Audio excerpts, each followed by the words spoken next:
It was only supposed to be for 3 days, the millionaire said later. 3 days, and then I'd be gone. But life has a strange way of placing the right people in our path at the exact moment we need them. And sometimes, kindness arrives disguised as something as simple as a cup of coffee. Before we begin, if you enjoy stories that warm the heart and remind us of the good in the world, make sure to subscribe, like, and share your thoughts in the comments. You're watching Kindness Journey, where every story is a reminder that compassion can change everything. He arrived in the small town of Maplewood on a cold November morning. His name was Daniel Harper, a man whose bank account held more zeros than he remembered, but whose heart had been running on empty for far too long. He wasn't there for pleasure or adventure. He had come to finalize a business deal, buying a plot of land on the edge of town that was set to become another high-end resort. 3 days, he told himself. 3 days and then back to New York, back to the world of boardrooms, meetings, and people who only smiled when they wanted something from him. Maplewood felt too quiet, too small, too real. The air smelled like pine trees, wood smoke, and distance from everything he was used to.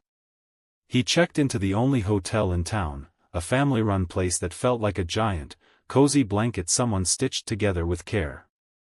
It made him uncomfortable, almost nervous. He wasn't used to warmth that wasn't earned with money. The next morning, he walked into the tiny cafe across the street. The bell above the door jingled softly, and that's when he first saw her. Emma. She wasn't extraordinary in the way magazines described people, but she had a presence, like kindness had woven itself into her smile and stayed there permanently. She wore a simple gray sweater, her curly hair tied up messily, and her eyes, soft brown, gentle, held something he hadn't felt in years, sincerity. He ordered black coffee, the kind he always drank because it reminded him he didn't have time for anything sweet. She nodded, smiled, and brought it to his table without fuss. He didn't notice then that she placed a napkin under the cup with a tiny doodle of a sunflower, something she did for everyone, but he hadn't seen anything like that in ages.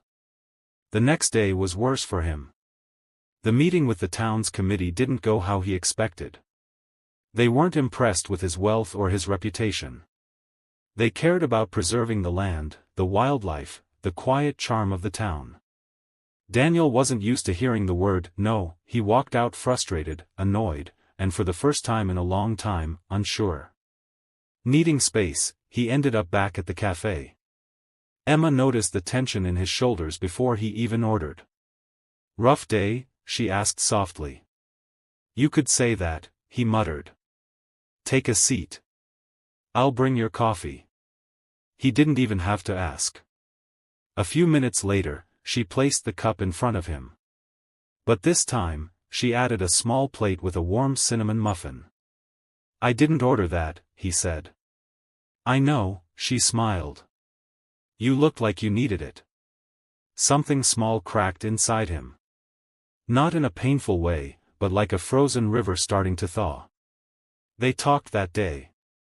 Not much, but enough. He told her he was there for business. She told him she grew up in Maplewood and believed people should be treated gently, the way plants respond better to sunlight than storms. He almost laughed at that. No one had spoken to him like that in years. On the third day, the final day of his trip, Daniel woke early. He looked out the window at the quiet street, at the cafe lights glowing softly before sunrise. For a reason he couldn't fully explain, he crossed the street earlier than usual. The cafe wasn't open yet. But Emma was inside, turning chairs down, preparing pastries. She saw him through the glass door and waved. A moment later, she unlocked it. "You're early," she said. "I didn't sleep well," he admitted. "Too much thinking." "Come in then. I'll make you something."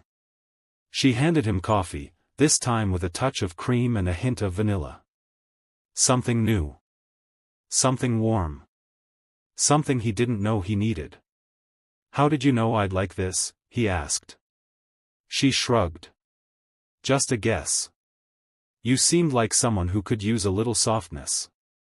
And there it was. The moment that stayed with him forever. No one had thought about what he needed in a very long time. He was used to people giving him things because of his money, his name, his influence. Not because they cared. Not because they saw him. They talked for almost 2 hours that morning. About nothing and everything.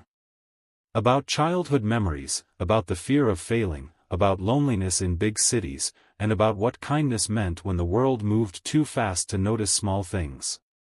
When he finally stood to leave, he felt a quiet heaviness settle in his chest. 3 days, he whispered to himself. 3 days that had somehow felt like they mattered more than entire years of his life.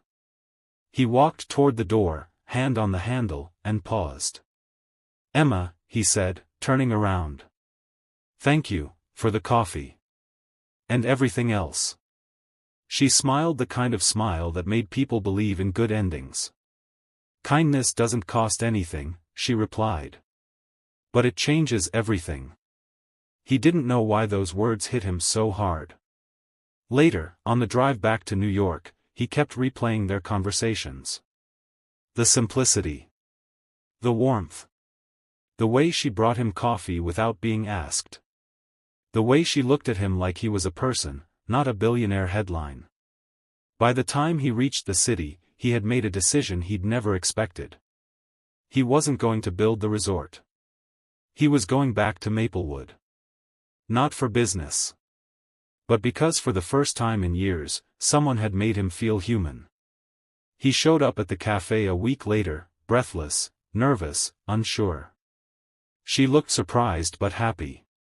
"You came back," she said softly. "It was only supposed to be for 3 days," he replied. "But I think you gave me a reason to stay longer." Not because she brought him coffee. But because she brought him kindness. And sometimes, that's all it takes. In a world where people are constantly rushing, constantly trying to gain something, constantly protecting themselves from hurt, a small act, a warm drink, a gentle smile, a simple gesture, can reach someone's heart in ways you may never realize. Let this story be a reminder: kindness doesn't have to be loud or grand. It can be quiet, soft, simple. But it can change a life. Even the life of someone who has everything, except the feeling of being truly seen. So today, be kind. You never know whose heart you might touch, whose day you might brighten, or whose world you might gently transform, just by caring.